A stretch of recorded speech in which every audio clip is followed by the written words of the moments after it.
보냈을 것 같아요. 마음을 아주 바쁘게 이렇게 하면서 불이 나게 여기까지 왔습니다. 그래서 이번 추석처럼 연휴가 길면서 제 마음을 바쁘게 했던 추석이 없었던 것 같아요. 그런데 이게 안식일날 이렇게 와서 보니까 제가 참 부지런히 잘 왔다는 생각이 듭니다.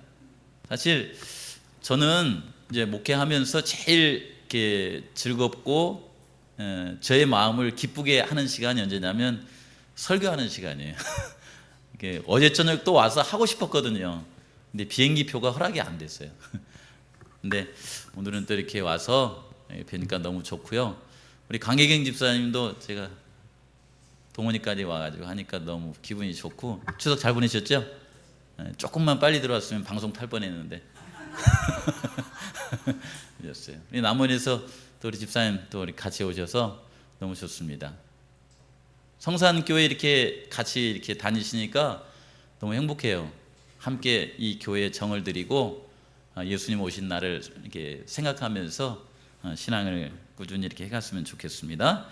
오늘은 영생을 위한 양식이라는 제목을 가지고서 함께 좀 말씀을 나누겠습니다. 사실 이 설교가 너무 어려워가지고 이걸 듣는 사람들은 많이 예수님을 떠났다 그러는데, 사실 어려운 게 아니고 마음에 이렇게 받아들이기가 선뜻 내키지 않아가지고 많이 이제 떠난 얘기거든요. 근데 이 얘기를 제가 추석을 지낸 얘기하고 함께 이렇게 엮어가지고 드려볼 테니까 성도님들께서 예수님이 주시는 양식을 먹고 사는 것이 이렇게 행복하구나는 생각을 가지시면서 행복한 마음으로 하늘을 바라보고 사셨으면 좋겠다는 생각이 듭니다. 사람들은 누구나 다 서로 같지 않습니다. 어떤 분은 태어나면서 몸이 불편하게 태어나신 분도 계시고, 또 살아오시면서 불편하게 되신 분도 계시고, 또 어떤 분은 신앙생활 하면서도, 우리 아까 홍희식 장로님 말씀하셨지만은 우리 장로님이 이제 중간에 이렇게 몸이 불편해지셨기 때문에 그런 마음을 많이 가지신 것 같아요. 사실 그런 마음 가지실 필요 없는데, 사람은 누구나 다 하나님께서 독생자 예수님을 그를 위해서 보내주셨다라는 걸 생각하면 누구를 무시할 수는 없습니다. 누구나 다 뭐 할 수 있어야 돼요? 존중받을 수 있어야 됩니다. 그렇게 하나님께서 만드셨어요. 그래서 우리 성도님들 살아가시면서 내가 누군가보다 못하다는 생각하지 마시고요.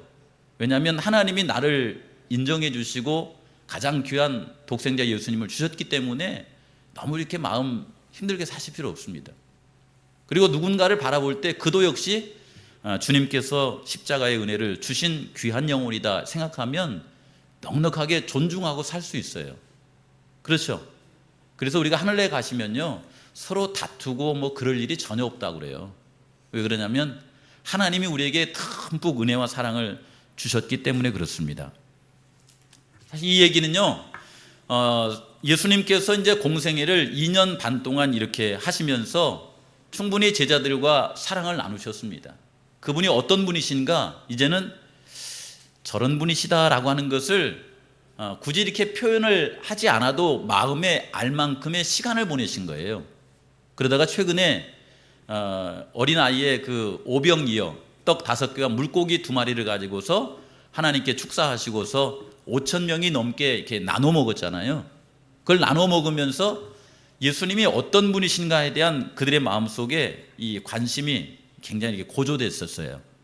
그런가 하면 제자들을 통하여서 이 갈릴리 호수를 지나는 동안에 큰 풍랑이 왔을 때에 이 바람을 그분의 목소리로 이렇게 잔잔케 하시면서 제자들을 이렇게 구원하시는 것을 보고서, 야, 이분이면 뭔가 새로운 그런 시대가 열려지겠구나라고 하는 그런 기대감이 있던 그때입니다. 그때 예수님께서 제자들에게 뭐라고 하시냐면은, 썩는 양식을 위하여 일하지 말고 영생하도록 있는 양식을 위하여서 일하라라고 하는 말씀을 하세요. 이 땅에 있는 대부분에 있는 일들은 썩는 양식들입니다. 우리 마음속에 욕심을 부리거나 탐욕을 부리거나 또 이렇게 더 높고자 하는 마음을 가지거나 이 세상에 노력을 기울여 가지고 얻은 대부분은 내 목숨이 다하고 나면은 어때요? 다 놔야만 됩니다. 쉽게 말하면 썩어지는 것들이에요. 그걸 위해서 많이 일하고 살아가는데 예수님께서 제자들에게 오병이어를 통하여서 그들의 배를 이렇게 부르게 하셨지만은 너희들 살아가면서 썩는 양식 위에 일하지 말고 영생하도록 있는 양식을 위해서 너희들이 일하며 살았으면 좋겠다, 이렇게 하십니다. 이 양식은 인자가 너에게 주리니 인자는 아버지 하나님의 인치신 자니라. 이미 하나님께서 이들에게 영생할 수 있는 양식을 보내시겠다고 예수 그리스도를 통하여서 계획하시고 그 일을 이루시는 이야기를 하시는 걸 보게 됩니다. 오늘 본문의 말씀이에요. 이 본문의 말씀을 읽어 내려가시면은 이 말씀이 쉬운 듯 하면서 이해가 안 되다가 이해가 안 되듯 하면서 그렇지 이 말씀이지 하는 그 말씀입니다. 그래서 이 말씀을 제가 이제 이번 추석에 있었던 경험과 함께 풀어드려 볼 테니까 그 말씀이구나 라고 이렇게 한번 생각해 보시는 시간을 가지시기 바랍니다. 한번 읽어보겠습니다. 같이 읽겠습니다. 시작. 내 살을 먹고 내 피를 마시는 자는 내 안에 거하고 나도 그의 안에 거하나니 살아계신 아버지께서 나를 보내심에 내가 아버지로 말미암아 사는 것 같이 나를 먹는 그 사람도 나로 말미암아 살리라. 이 떡을 먹는 자는 영원히 살리라. 예수님께서 하신 말씀입니다. 주님께서 이 땅에 오신 목적은 우리에게 영원한 삶을, 영원한 생명을 주시기 위해서 이 땅에 오셨어요. 그리고 그 뜻이 다 이루어지는 날, 예수님 재림할 때가 되면 마지막 날에 이 떡을 먹는 자마다 내가 다시 살려서 너희들과 함께 영원히 하리라 라고 하는 말씀이 이루어질 때면 그 말씀이구나 라고 하는 것이 온전히 이루어질 거예요. 하나님의 말씀과 함께하는 삶은 참 우리의 삶을 흥미롭게 만듭니다. 특별히 제주의 환경 속에서 하나님의 말씀을 담고 제주를 걷고 또 제주를 이렇게 느끼고 제주와 함께하면 얼마나 좋을까.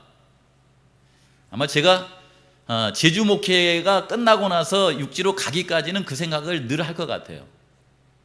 왜냐하면 이 성산만 해도요, 아침에 일어나가지고 새벽 기도를 하고 그 다음에 올라가서 다음날 새벽 기도 준비를 조금 하다가 이제 동이 터오면은 이제 우리 집사람과 함께 길을 떠납니다. 그래서 오조리길을 가는 데도 있고 그 다음에 대수산봉길을 가는 데도 있고 그 다음에 말미오름 그 다음에 저쪽 어딥니까 광치계안 섭지코지 이런 데를 늘 이렇게 다녀요. 한 1시간 반에서 2시간 정도를 이제 운동을 합니다. 다행히 우리 집사람이 천직을 얻었어요. 천직을 10시, 11시에 출근하는 직업을 얻은 거예요. 성산은 우리 가족에게는 너무나 좋은 곳입니다. 만약에 우리 집사람이 출근 시간이 8시나 됐으면 그 호사를 못 누리거든요. 근데 갔다 와서 밭에 가서 풀 좀 뽑다가 그 다음에 올라와서 밥 잠깐 먹고 그 다음에 씻고 딱 출근하면 되는 그런 직을 얻었는데 삼육 아동센터예요. 우리 강혜경 집사님 고맙습니다. 그 덕분에 저도 이제 여기 와서 같이 아침 산책을 제가 촌놈인데 어떻게 아침 산책을 하는 호사를 누리겠습니까? 여기 있으니까 가능한 거죠. 제가 이 얘기를 하면은 우리 대장님도 그렇고 여러 목사님들이 성산교회에 와서 목회하는 것을 꿈꿉니다. 빨리 마목사가 나가줘야 여기를 올 텐데. 왜냐하면 이걸 제가 많이 자랑하고 다녔거든요. 그렇게 걸으면서 여기에 이제 이어폰을 꽂고 때로는 성경 통독을 합니다. 들으면서 가고 때로는 예언의 신을 듣기도 해요. 때로는 또 제가 아침에 새벽 설교한 것을 어떻게 잘 됐나 하고 듣기도 합니다. 또 다른 분의 목사님의 설교를 듣기도 하고요. 그래서 이 걷는 동안에 에녹처럼 걸으면서 하나님의 말씀을 명상하고 또 가다가 저게 마음이 서로 맞으면 기도하기도 하고 또 우리 성도님들을 위해서 기도하기도 하고 아까 우리 최 집사님께서 여기 와서 제가 거의 공항에 좀 모셔다 드린 것 같고 이렇게 했는데 사실 저는 재미로 다닙니다.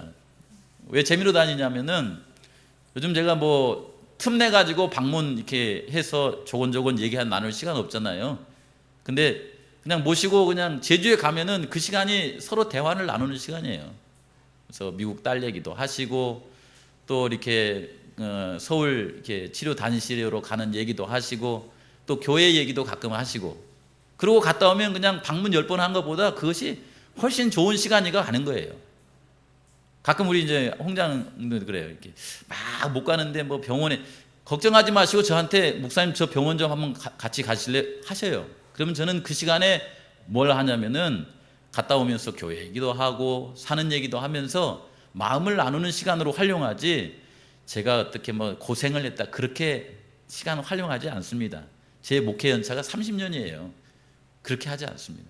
걱정하지 마세요. 이렇게 해서 이게 성산에 사는 동안에 하나님과 함께하는 삶이 너무 행복한데요. 이번 말씀을 이렇게 가만히 이렇게 보면서요, 이 말씀은 추석 음식을 장만하는 그런 것과 같은 말씀이 이렇게 배어져 있는 말씀이다라는 생각이 들더라고요.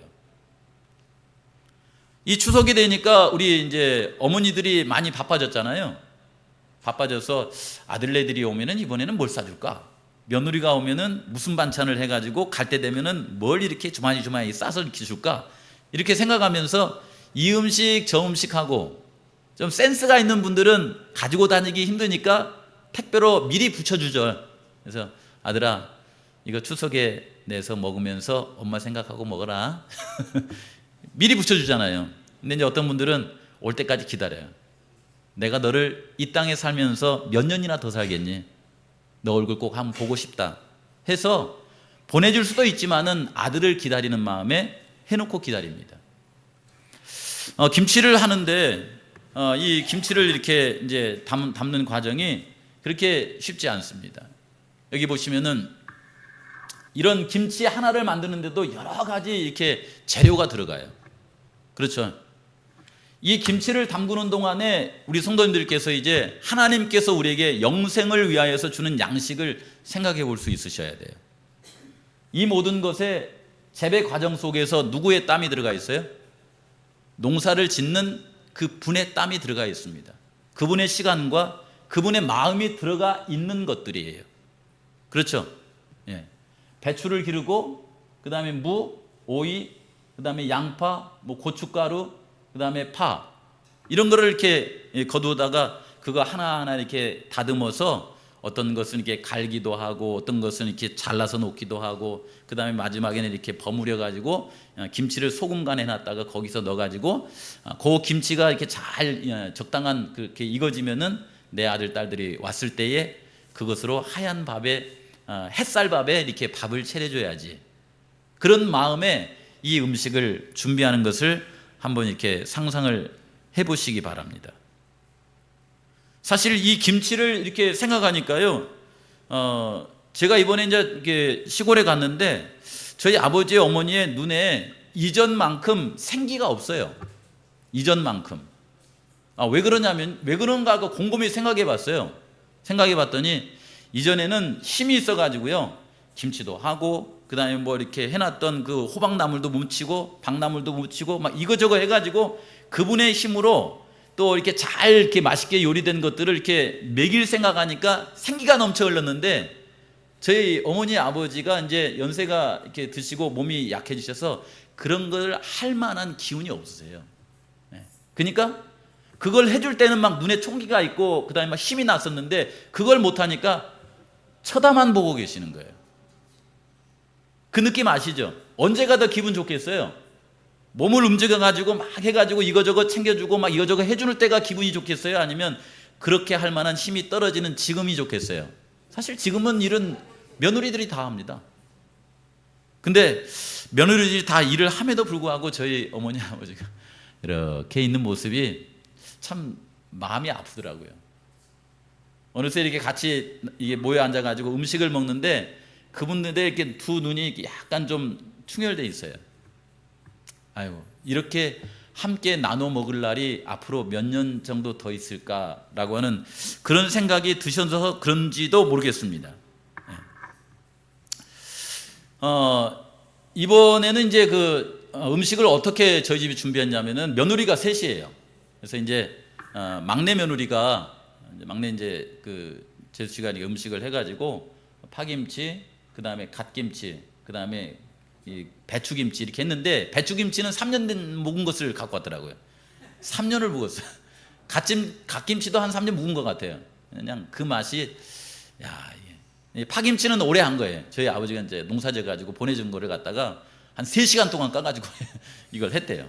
이렇게 해가지고 이제 올려놓고, 그 다음에 저희 집사람도 가서 해가지고 음식 몇 가지를 하고, 그 다음에 이제 둘째 우리 집사도 이제 늦게서 와가지고 이제 그분이 또 잘하는 걸 해가지고 상을 이렇게 차려놨는데, 그 상 차려놓은 것을 뭐 가득 차렸어요. 이렇게 먹는데, 이게 특징이 있습니다. 이게요. 제가 이제 결혼한 지 30년 됐잖아요. 그러니까 둘째, 그 다음에 셋째 재수 씨가 한 그 반찬에 이게 젓가락이 이렇게 갔다가 그 젓가락에 자주 가겠어요? 아니면 이정민이가 만든 이렇게 반찬에 젓가락이 자주 가겠어요? 예? 묘하게 그래. 이게 느껴져요, 이것이요. 그래서 아까 그 셋째 우리 이제 재수 씨가 만든 것은 남해의 고향을 두고 있기 때문에 약간의 젓갈이 들어가 있는 김치예요. 이게 딱 삭으면요, 젓갈 냄새에 대한 그 이 느낌만 괜찮으면 얼마나 맛있는지 모릅니다. 참 음식을 잘해요. 작년 같은 경우는 제가 파김치를 저희 집사람이 이상하게 생각할 만큼 많이 먹었어요. 그 젓갈이 약간 들어갔는데 그게 이렇게 맛있더라고요. 이렇게 적당한 양념과 함께. 그다음에 둘째는 이제 서울에 있기 때문에 갈비 어떤 뭐 이렇게 고기 이렇게 요리 있잖아요. 이런 걸 잘해요. 딱 먹으면 적당한 간이 들어가가지고 음식을 잘합니다. 저희 집사람이 무슨 음식 잘하겠어요? 제가 이렇게 육고기나 생선을 별로 안 좋아하기 때문에 채소 음식을 잘해요. 그래서 이 채소 이렇게 해놓고 그걸 딱 하면은 그게 또 제 입맛이 딱 맞아요. 가만히 보니까 젓가락이 주로 삼형제가 있으면 누구 반찬에게 주로 가요? 이것이 자기가 최근에 자주 먹는 익숙한 반찬에 젓가락이 계속 가는 거예요. 그걸 보고서 아이고 그렇구나. 결국 너네 입맛은 누구의 포로다? 너네 부인들의 포로구나. 그렇게 되는 거예요, 이렇게. 근데 흥미롭게도요, 이제 저희 어머니는 이제 요리를 이제 못 하시거든요. 연세가 못 하시는데 옆에 이렇게 앉아가지고 그걸 먹는 걸 쳐다보고서 늘 그러셨거든요. 제가 이제 배추전을 좋아해요. 배추전을 좋아하기 때문에 이제 시골에 가면은 그 배추전 아주 단순한 요리인데 그 배추전 어렸을 때 먹은 그 배추전 그 간과 그 맛을 그대로 재현하시는 분은 저희 집사람도 아니고 저희 어머니밖에 없어요. 그래서 저희 어머니가 배추전을 하면 제가 산만큼 싸놓고 먹습니다. 그래가지고 그냥 배탈이 날 만큼 먹어요, 이렇게. 근데 이번에도 이제 배추전을 했는데 약간 그 이 밀가루 이렇게 배합이 제가 원하는 그 배합이 아니었어요. 그래서 그냥 몇 개 먹다가 말았거든요. 저희 어머니가 그걸 쳐다보시면 뭐라고 하냐면, 그래 너는 누가 한 음식을 제일 잘 먹는다? 라고 생각하고 싶어 해요? 그래도 엄마가 해준 그 반찬이지 라는 그런 생각을 하기를 저희 어머니 은근히 원하시는 것 같아요, 이렇게. 그래서 그걸 이제 못 해주니까 어머니가 조금 이제 그렇게 마음이 짠해하시는 그런 모습을 이렇게 봤습니다. 아까 그 말씀 생각하시면서 이 말씀을 잘 들으셔야 됩니다. 예. 저희 어머니가 이번에 이제 그 명절에 갔더니 굉장히 막 짜증을 자꾸 계속 내시는 거예요. 그래서 아니 이 노인이 그냥 왜 자꾸 짜증을 내는지 모르겠다. 근데 왜 그러세요 도대체? 얘기했더니 뭐라고 하시냐면 논 연마지기가 있었는데 그 연마지기가 이제 시청에 팔리면서 그 논을 우리가 이제 세를 내서 농사를 지었어요. 근데 이제 저희 어머니가 이제 아버지가 연세가 많으셔서 농사를 못 짓잖아요. 그러니까 이제 당순모가 그것을 당순모 이름으로 이렇게 세를 내서 농사를 짓도록 하면 쌀은 살아계실 동안에는 드릴 테니까 우리한테 넘겨주라 하신 거예요. 그러니까 그 얘기를 이렇게 듣는데 괜히 막 마음속에 막 짜증이 나고 성질이 난다는 거예요. 왜냐하면은 본인 생각에는 그 논을 조금이라도 이렇게 더 지어가지고 가을이 되면 자식들 쌀 한 가마니라도 이렇게 붙여주고 싶은데 이렇게 이제 이름을 넘겨줘 버리면은 그 일이 안 될 것 같은 그 생각이 자꾸 드는 거예요, 이렇게. 그러니까 계속 짜증을 내길래 제가 이제 차로 모시고 가면서 이렇게 구경해 드리면서 좀 화를 푸시라고 했는데도 불구하고 중간에 한마디 저한테 하면서 부해가 나서 죽겠다고 이렇게 하시더라고요. 왜 부모들은 자식에게 주지 못하게 되면 부해가 납니까? 이게 왜 화가 나죠? 오히려 편한 거 아닙니까?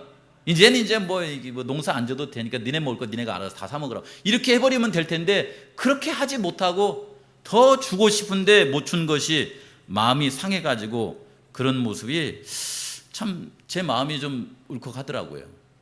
그렇죠. 저희 아버지는 옛날 분이기 때문에 추석에 가면은 제일 중요하게 생각하는 것은 자식들에게 족보 공부를 시키는 거예요. 너희 뿌리가 뭔지를 알아야 된다는 거예요. 그리고 추석 아침에 이제 교회를 다니시기 때문에 예배를 드리고 밥을 먹고 나면은 다 끌고 이렇게 성묘를 다니는 것이 일이었어요. 그래서 이번에도 가면 성묘를 하러 가야지라고 이렇게 생각했는데 저희 부모님이 올해는 성묘 가지 말고 비닐 하우스를 씌워주라 그래. 이게 그 하우스 비닐이 이제 다 찢어져 가지고 농사 짓기 힘들 만큼 이제 헤어졌거든요. 그러니까 새 비닐 하우스를 사다 놓고서는 비닐 하우스를 씌워주라는 거예요. 그래서 제가 아버지한테 아버지 성묘는 언제 가고 이걸 씌웁니까? 이거 뭐 제가 볼 때는 한 3시간 좋게 걸리는데 그랬더니 올해는 성묘 갈 필요 없대요. 아니 원래 우리 아버지가 그런 분이 아니거든요. 성묘를 먼저 챙겼는데 갈 필요가 없다는 거예요. 그래서 부모님 또 하시는 말씀이니까 둘째하고 같이 얼른 가가지고 이제 다 뜯고 그 다음에 새 비닐을 이렇게 치고 하니까 한 3시간 걸리더라고요. 그걸 딱 걷고 나니까 두 분 얼굴이 편안해졌어요. 편안해졌어. 도대체 왜 그러세요? 그랬더니 하는 말이 뭐라고 하냐면은 내가 이제 걸어 다니면서 밭에 가서 논에 가서 일은 못 하는데 두 다리를 여기 미는 거 있죠. 우리 부집사님 자가용. 이 자가용 끌고 바로 집 앞에 있는 거기 가서 비닐하우스에서는 일할 수 있으니까 내가 다음부터 오면 여기다가 상수도 심고 또 파도 심고 배추도 심고 해서 내가 너희들을 위해서 이렇게 농사를 져가지고 줄 수 있게 돼서 내 마음이 참 좋다. 이렇게 하시더라고요. 도대체 왜 부모님들은 사랑을 줘야만 마음이 이렇게 편할까요? 여기 저희 어머님 손과 이렇게 비슷합니다. 어머니가 준 거, 어머니의 손맛, 이것이 이 세상에서 가장 맛있는 것들이죠. 그래서 제가 이렇게 한번 적어봤어요. 이번 추석엔 그렇게 성묘에 집착하시던 아버지가 집 앞에 하우스 비닐을 갈아주시는 것으로 성묘를 대체하시고 가지 않아도 된다 합니다. 아침을 먹자마자 서둘러 한 두어 시간 새로운 비닐을 주었는데 두 분의 얼굴이 환해지셨습니다. 멀리 못 가니 그곳에서라도 자식들 먹을 것 길러서 주고 싶은 것입니다. 이게 다 뭐지? 왜 이렇게 사시지? 사랑입니다. 늘 가고 싶게 하고 곁에 있게 하고 싶은 사랑입니다. 최고의 음식은 사랑이 가득 담긴 음식이 최고의 음식입니다. 맞습니까? 예. 예수님께서는 그 생각을 하시면서 우리에게 뭐라고 하시냐면 내가 생명 곧 생명의 떡이니 나에게 오라. 그리고 나를 믿으라. 그리하면 너에게 영원한 생명이 있을 것이다 라는 말씀을 요한복음을 통해서 요한복음 6장을 통해서 지금 하고 계시는 거예요. 느낌이 있으시죠? 그렇죠? 요한복음 6장 47절에서 51절에 있는 말씀에 보시면 진실로 진실로 너에게 이르노니 믿는 자는 영생을 가졌나니 내가 곧 생명의 떡이라. 어릴 때에 부모님께서 사랑이 가득 담긴 음식 먹여주기 시작해서 살아있는 동안에 어머니 음식 먹여주면 돼요. 그렇게 잘 먹은 자식은 탈선하지 않습니다. 잘못된 길 잘 걸어가지 않습니다. 예수님께서는 그런 음식을 우리에게 주시고자 하는데 그분은 그의 모든 사랑을 우리에게 주심으로 말미암아 영생을 주시고자 하는 말씀을 우리에게 하고 있는 거예요. 너희 조상들은 광야에서 만나를 먹어서도 죽었거니와. 많은 음식은 우리가 이 땅에 살아가면서 먹고 죽는 음식들이 참 많죠. 그렇죠. 이 말씀은 어디서 하냐면 가버나움 회당에서 하셨었어요. 그 회상에다 하시면서 이 말씀을 통하여서 그들이 영원한 생명을 얻기를 소원하시면서 이 말씀을 하시는 거예요. 이는 하늘에서 내려온 떡이니 사람으로 하여금 먹고 죽지 아니하게 하는 것이라. 나는 하늘에서 내려온 살아있는 떡이니 사람이 이 떡을 먹으면 영생하리라. 내가 줄 떡은 곧 세상의 생명을 위한 내 살이라 하시니라 라는 말씀을 우리에게 주십니다. 이건 시골 마을입니다. 이게요. 그렇죠. 저희 동네하고 가장 가까운 그런 정서가 있는 사진을 한번 골라봤어요. 저희 집이 그렇게 좋은 집은 아닙니다. 여기 보시면 이제 현대식 강판으로 이렇게 했는데, 제가 어렸을 때에 거기는 초가집이었어요. 초가집. 그래서 억새 엮어가지고 지붕에 얹어가지고 하던 그 집을 이제 새마을운동 한창 할 때에 그 억새 그 지붕을 뜯고 거기에 기와를 얹었습니다. 그렇죠.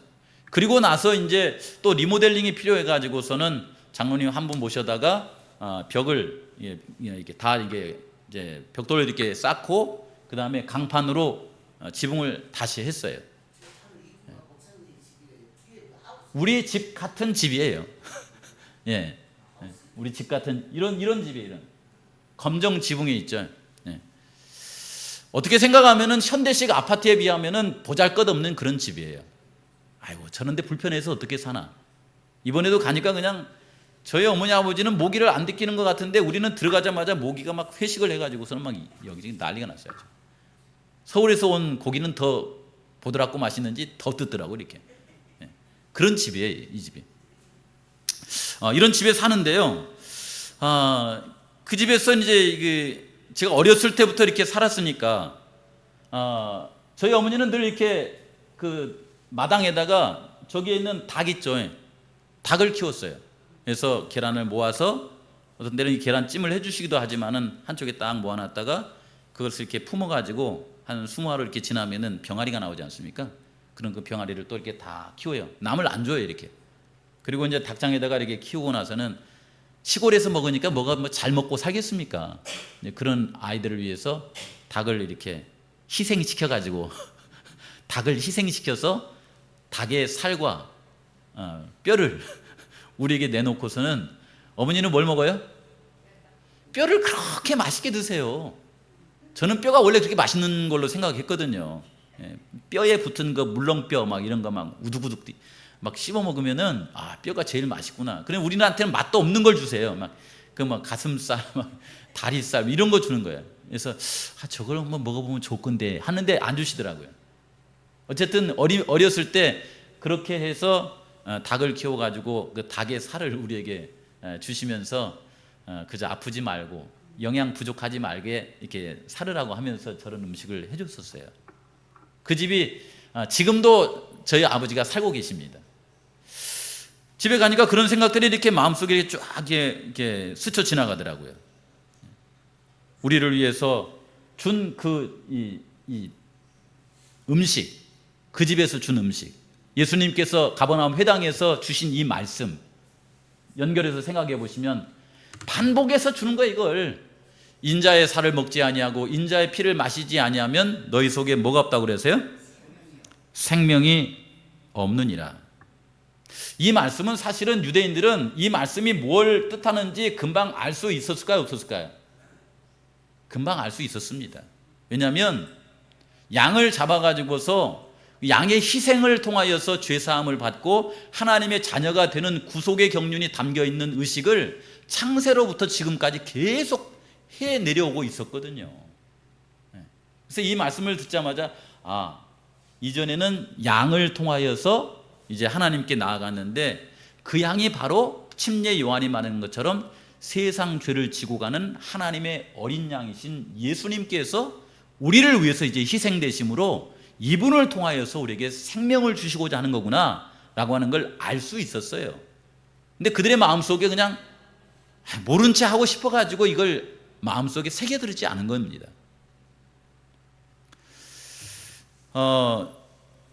며칠 전 제가 추석이라 해가지고서는 미국에 계시는 홍봉석 장로님을 좀 제가 심하게 괴롭혔습니다.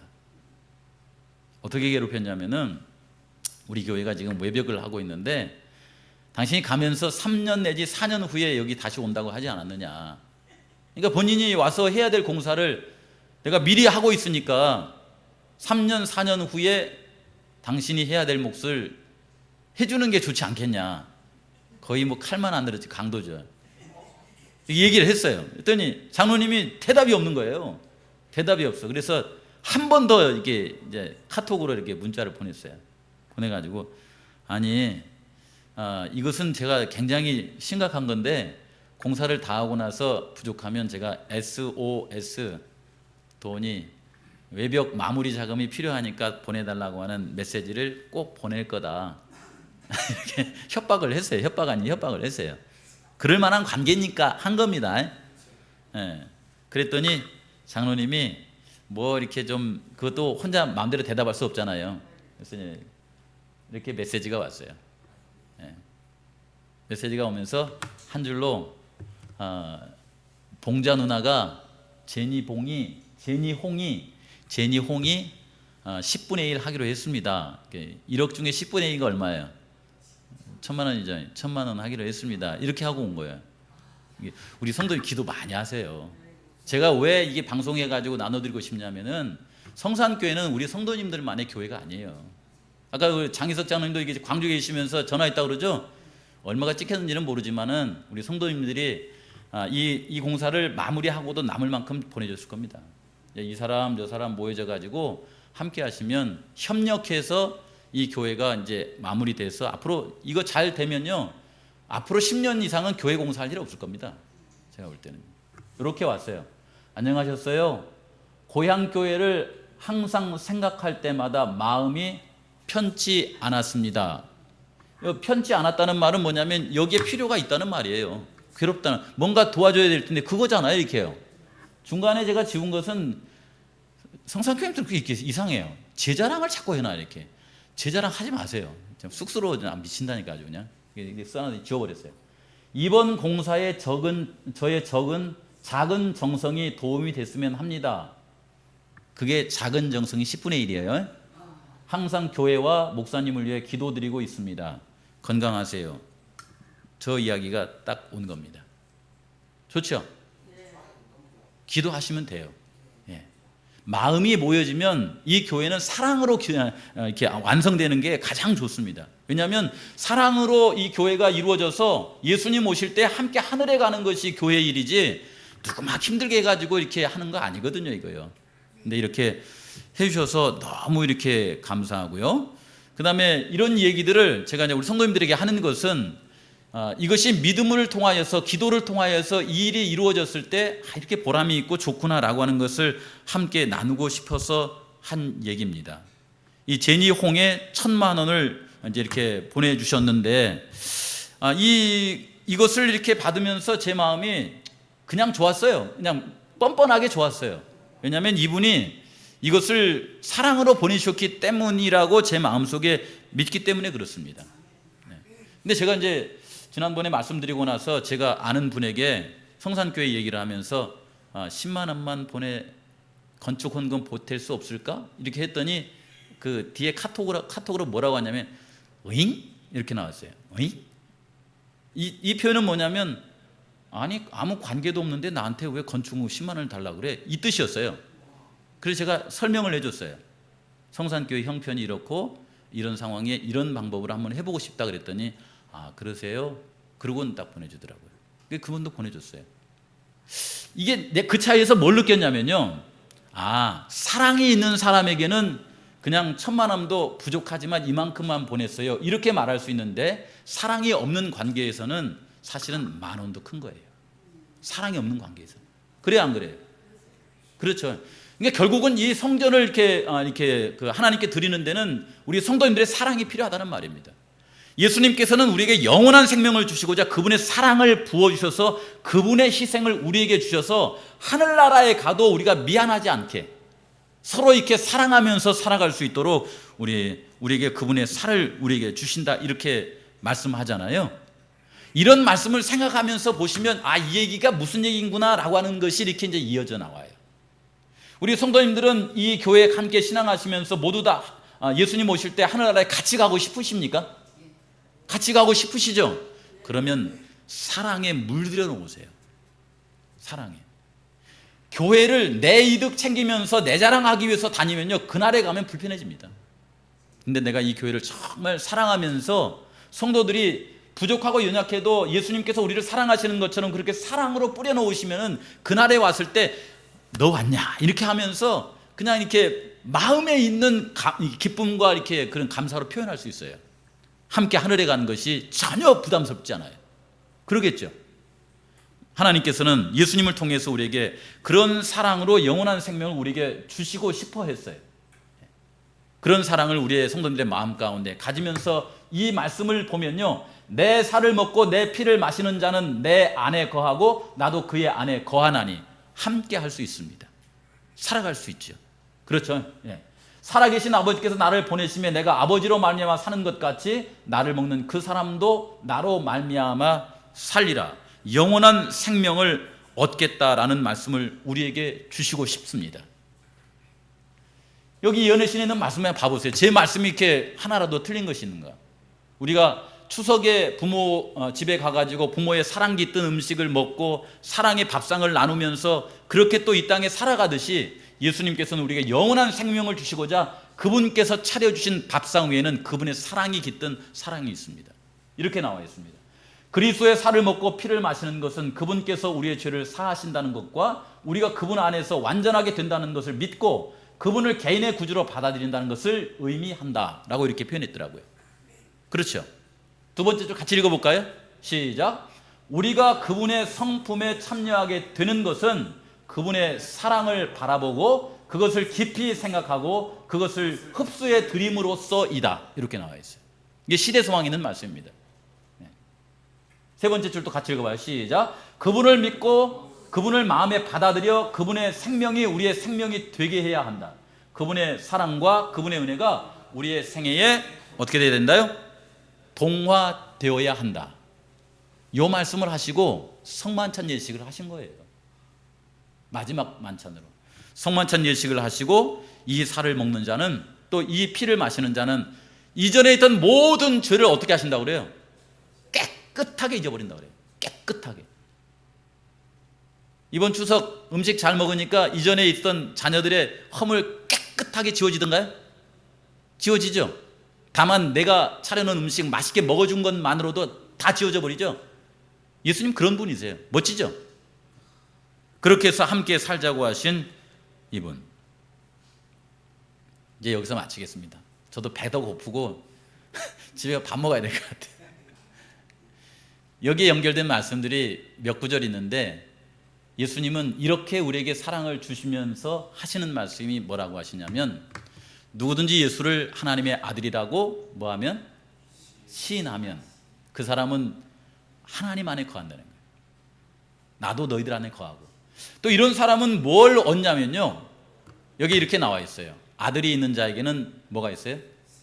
생명이 있고 아들이 없는 자에게는 생명이 없는데 예수님과의 우정을 돈독히 하는 자들은 그들의 품성을 함께 나누게 되고 이러한 방법으로 아들을 가진다는 것은 결코 다함이 없는 뭘 소유하는 것이다? 생명을 소유하는 것이다. 그렇게 우리 성도님들께서 주님의 음식을, 주님의 사랑을 넉넉히 취하심으로 말미암아 우리가 부모와 함께 이 땅에 정해진 수완을 살면서도 계속 살고 싶은 것처럼 예수님이 주실 수 있는 영생을 맛보시면서 주님 안에서 믿음으로 함께 살아가시는 우리 성도님들 다 되시기를 주님의 이름으로 간절히 바랍니다. 네. 마치겠습니다.